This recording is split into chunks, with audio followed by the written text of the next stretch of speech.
president of Zambia. Much of what we hear about today is the decline of democracy, about the rise of authoritarianism, about the erosion of human rights. As we scan the global landscape, these are concerning trends. But in this short address, I will tell a different story. A story of a democracy not in decline, but rather in the ascent. A story of what can be achieved that should give hope to those struggling for democracy in every corner of the globe. In our country, Zambia, earlier this year, we saw a democratic revival. The leading actors were the people of Zambia. Young and old, male and female, rich and poor, from all creeds, races, and tribes, they are the heroes of this story. They are the inspiration for those gathered here today. Faced by a violent and increasingly authoritarian regime, empowered by the belief that the eyes of the international community were elsewhere, still the people of Zambia rose up. They were brave and proud. They ignored the threats, the intimidation, and the obstacles that were put in their path to vote for a better future, to vote for democracy itself. And so, our victory was not just a victory for the Zambian people. It was a victory for those who cherish democracy and also oppressed people around the world. Having been elected and given the opportunity to serve this country, our country, we are committed to doing things differently, but certainly better. Today, Zambians are enjoying more freedom than ever before, and we intend to keep it that way. We are restoring the rule of law as one of the critical ingredients to enriching this democratic train. We're working to ensure that the democratic will expressed by the people in August of this year reflects the deepening of the roots of democracy in our country. Through freeing the media, through allowing all citizens and others their democratic rights to campaign and communicate their ideas freely, through the promotion of civil liberties for all our citizens. It is my sincere hope that no Zambian citizen ever again is oppressed, intimidated, discriminated against, and prohibited from expressing their legal democratic rights. We urge the international community to play an ever bolder role in supporting democracy, amplifying and empowering the voices of the marginalized both across Africa and the world. And through these measures, we will not only strengthen and enshrine our democracy, but we will enhance our nation's economic and social prosperity. This promise and realization of a better life for all is what will sustain our democracies around the world, as this is what should constitute the true meaning of democracy dividends. Let us join hands for a better, more peaceful, prosperous, and democratic world. I thank you. The President of Angola. Excelência, Sr. Joe Biden, Presidente dos Estados Unidos da América. Excelência, senhores chefes de Estado e de Governo, distintos participantes, Excelências. Gostaria de felicitar Sua Excelência o Presidente dos Estados Unidos da América, o Sr. Joe Biden, pela iniciativa da realização da Cimeira sobre a Democracia, que congrega chefes de Estado e líderes de vários países do mundo para uma abordagem que considero pertinente e oportuna sobre um tema com grande atualidade e que requer realmente uma profunda reflexão. Estou em crer que nesta cimeira, em que estão envolvidos participantes de contextos políticos, geográficos e culturais diferentes, teremos a oportunidade de analisar a questão da democracia no mundo sob distintas perspectivas, tendo sempre presente os pilares comuns que a sustentam. Refiro-me muito especificamente ao direito à justiça e à liberdade. É com o propósito de edificarmos em Angola uma democracia vibrante que nos últimos 4 anos o governo de Angola tem vindo a debruçar-se on the foundations of the democratic state and the rule of law. Mr. President, Your Excellencies, we are focused on a process in which we are adopting measures in the political and legal sphere that will lead us to the elimination of everything that may limit efforts to consolidate the democratic achievements in Angola. In this sense, the Angolan government has taken firm initiatives in order to give the judiciary the capacity to exercise under absolute independence its role in the fight against bad government practices, corruption, and impunity, so that this way it can ensure the moralization of society and bring credibility to national institutions before the eyes of the internal and international public opinion. Excellencies, Mr. President, it's important to mention the fact that the Angolan democracy is a recent one, and it has been consolidating and expanding in the last 5 years, where women have been taking on an increasingly active role in the country's national life.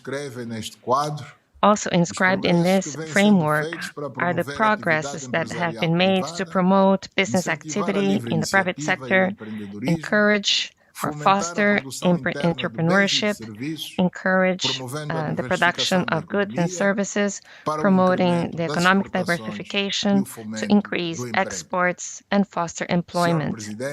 Mr. President, Your Excellencies, the National Assembly, our Parliament, has sought to discuss and to enact laws in an environment of broad consensus and fair balance, so that all segments of society in general feel reflected in the positions taken. The young Angolan democracy is making its way and adapting to our sociological context, similarly to what has happened obviously to older democracies that have gone through all of the phases in the construction and consolidation of their democracies.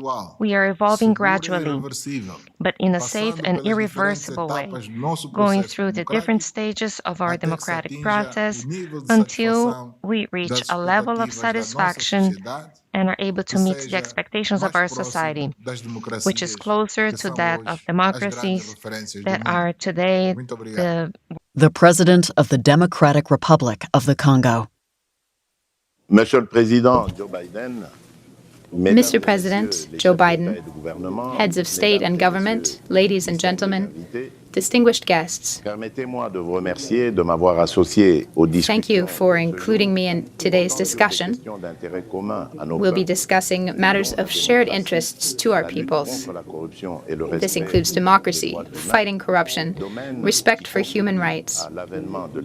All of these contribute to the establishment of the rule of law, which I have designated as the primary objective of my term in office as the President of the Democratic Republic of the Congo. Since my inauguration on January 24, 2019, that was the first peaceful transfer of power in the Democratic Republic of the Congo. My administration and I have worked tirelessly to strengthen democracy. To this end, in my first weeks of office, I started working to ensure the release of many political prisoners and facilitate the return of politicians who had been forced into exile in other countries. Freedom of association and demonstration have been consolidated and have been restricted only in the interest of preserving public order in compliance with the relevant laws and regulations. Le veut l'esprit de la palabre africaine. Moreover, in the spirit of the African palaver, when it was time to change the coalition government, I worked closely and consulted with civil society leaders.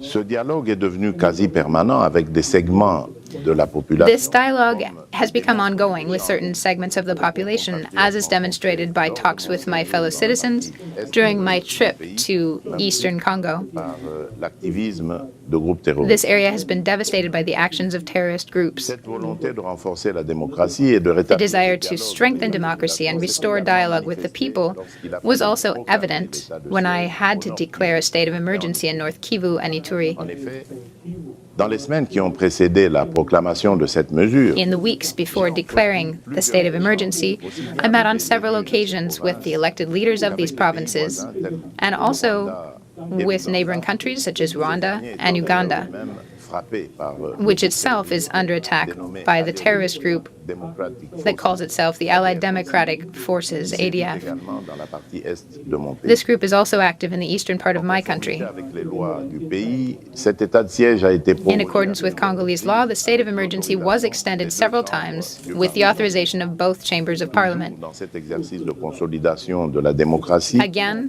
continuing the effort to consolidate democracy, I have been working to schedule elections within the constitutionally established timeframes. D'une nouvelle équipe pour diriger la commission A team was recently appointed to lead the National Independent Elections Committee, and that is just one of my initiatives to ensure credible, transparent, free, and fair elections. Mesdames et messieurs, distingués Ladies and gentlemen, distinguished guests, à mon accession au pouvoir, m'imaginer le degré de when I became president, I could never have imagined the extent of the corruption corroding my country. ce fléau et en vue de dégager In order to respond to this scourge and take all the measures necessary to ensure the economic and social development of our people, I have undertaken a tireless battle against this blight. des finances, IGF, et la lutte We've strengthened the Directorate General of Finance, IGF, les réseaux and it has been tirelessly fighting against the strongly rooted criminal networks within the Democratic Republic of the Congo. Thanks to these efforts, our government has begun to reap the dividends of our anti-corruption campaign. This has helped us to put our finances in order. centrés sur le secteur minier. We are currently focusing on the mining sector Parfois, léonins signés and reviewing contracts, often unconscionable ones that have been signed, with the aim of making these partnerships de les rendre more balanced and more fair. forts des résultats obtenus à ce jour. I'm encouraged by the results we've achieved so far, and I'm committed to continuing to fight all forms of corruption. Mesures suivantes And the measures that I will take to this end include de l'Agence nationale giving greater autonomy to the National Anti-Corruption Agency, the APLC, de la Cour des comptes et des cours strengthening the Court of Auditors and other courts and tribunals, anticorruption reforming anti-corruption et laws, l'orthodoxie dans la gestion and transparente. ensuring transparency in the management of public funds and implementation of the government Mesdames et budget. messieurs, distingués invités, Ladies and gentlemen, distinguished guests, la prospérité des libertés fondamentales dont la while liberté protecting fundamental freedoms, including freedom of the press, my administration has prioritized the promotion and protection of vulnerable groups and individuals. dont les personnes vivant avec handicap. This includes people living with disabilities and indigenous peoples. Sur le plan continental, en ma qualité de président With regard to matters that affect the African continent, as the current chairman of the African Union, I have sponsored a number of international conferences, personnes atteintes including a symposium in October 2021 of people with albinism, and another on positive masculinity as part of the 16 days of activism against gender-based violence. crimes de masse. There has been a severe toll from mass violence in the Democratic Republic of the Congo, and I am firmly in favor of resuming the transitional justice process. We will soon hold a referendum on this matter. J'ai mis en place une commission In multisectorielle this regard, I have established a multi-sector commission charged with implementing transitional justice. avec le gouvernement et le The système. commission will work closely with the government and the United Nations system in the Democratic Republic of the Congo. Plein succès à ce sommet sur I'm looking forward to the great success of this summit on democracy, the fight against corruption, and protection of human rights. Thank you. The President of Niger. Monsieur le Président Joe Biden, distinguée Majesté, Mr. President Joe Biden, distinguished guests, presidents, heads of state, ladies and gentlemen, le gouvernement du Niger sont the très people and government of Niger are very pleased through my participation to be here for this important summit on democracy on behalf of us all. I would like, on my own behalf, to pay special tribute to President Biden and applaud him on his initiative, which allows us to exchange ideas about democracy and strengthen cooperation in this regard. I am also pleased to take part in this summit because I support democracy in my own personal political choices and convictions and have worked very hard to bring about and consolidate democracy in my country, Niger. Under the 7th Constitution of the Republic of Niger, enacted in November 2010, the Nigerian people resolved to develop the rule of law, ensuring, on one hand, the exercise of collective and individual rights, freedom, justice, dignity, equality, security, and well-being as basic values, and on the other, democratic change and good governance. We have worked hard on this ongoing effort since 2011 in the spirit of our Sovereign National Conference held in 1991, which is the basis of our democracy. Thus, for the first time, since Niger's independence in 1960, a democratically elected president has left office following his 2 presidential terms, as established in the Constitution, and ceded the position to another president selected through free and transparent elections on April 2, 2021. I took an oath on that day, and in my inauguration speech, I reaffirmed my commitment to democracy and the rule of law, and I am determined to work towards these ends with resolve.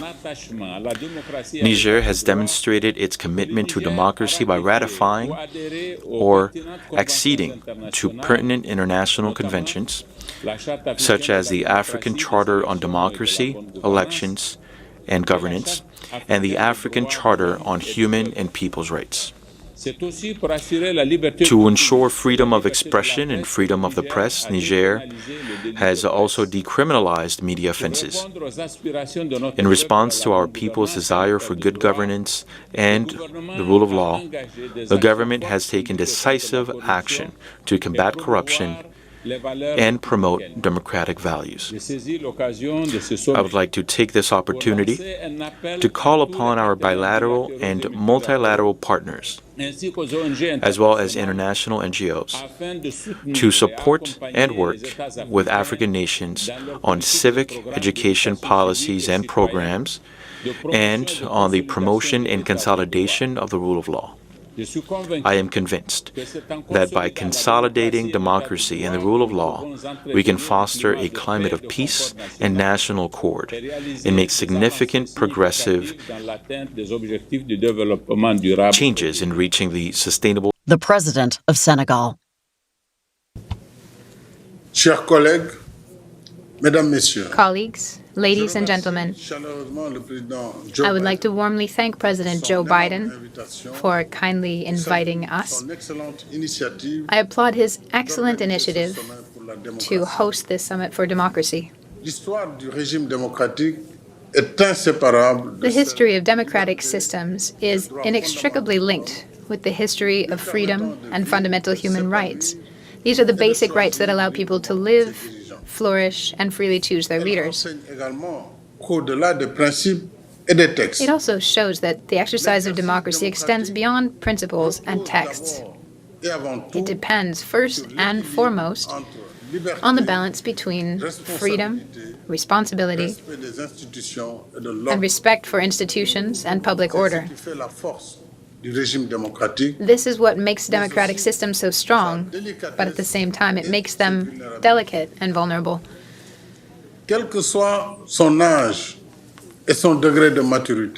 Regardless of their age or their level of maturity, democratic practices can never be considered a completed work. Instead, they are always under construction.